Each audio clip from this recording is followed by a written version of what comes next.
এটা শুধু জিতেন চৌধুরীকে অপমান না, গোটা উপজাতি সমাজকে, গোটা আদিবাসী সমাজকে তারা যে ঘৃণা করে জাতির ভিত্তিতে তার বহিঃপ্রকাশ ঘটেছে। যে এমন একজন মন্ত্রী আছেন যে পরিবার 2021 সালেও সে প্রকাশ্যে বলছেন, আমি গর্ব করে বলছি যে আমি বিপিএল পরিবার।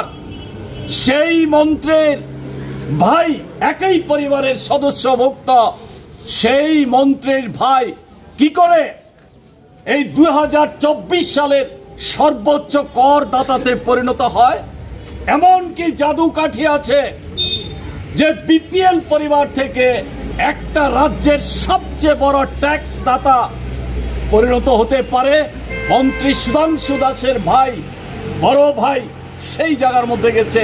এই তথ্যগুলি যখন একের পর এক তুলে ধরছিলেন,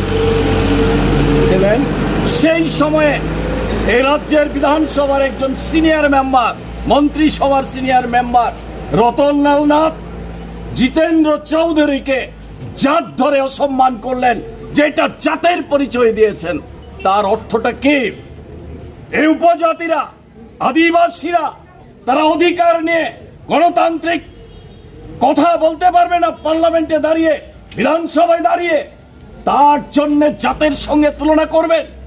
তার মধ্য দিয়ে এটা পরিষ্কার, বিজেপি দল আরএসএস দ্বারা পরিচালিত মনোবাদী দৃষ্টিভঙ্গিতে বরাবরই তারা শূদ্র, পিছিয়ে পড়া অংশের মানুষ, কি আদিবাসী, কি তফসিলি জাতি, কি নারী, তাদের বিদ্বেষী। তাদের এই বক্তব্যের মধ্যে দিয়ে সেই জাতি বিদ্বেষের কথা বেরিয়ে এসেছে রতনলাল নাথের মুখ দিয়ে। এই বক্তব্য যদি মুখ্যমন্ত্রী সমর্থন না করে থাকতেন, বিধানসভায় দাঁড়িয়ে বলতে পারতেন এই বক্তব্য ঠিক হয়নি, কিন্তু এই বক্তব্যের বিরুদ্ধে একটা শব্দও বলেননি।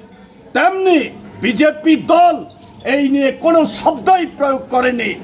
এটা শুধু জিতেন চৌধুরীকে অপমান না, গোটা উপজাতি সমাজকে, গোটা আদিবাসী সমাজকে তারা যে ঘৃণা করে জাতির ভিত্তিতে তার বহিঃপ্রকাশ ঘটেছে।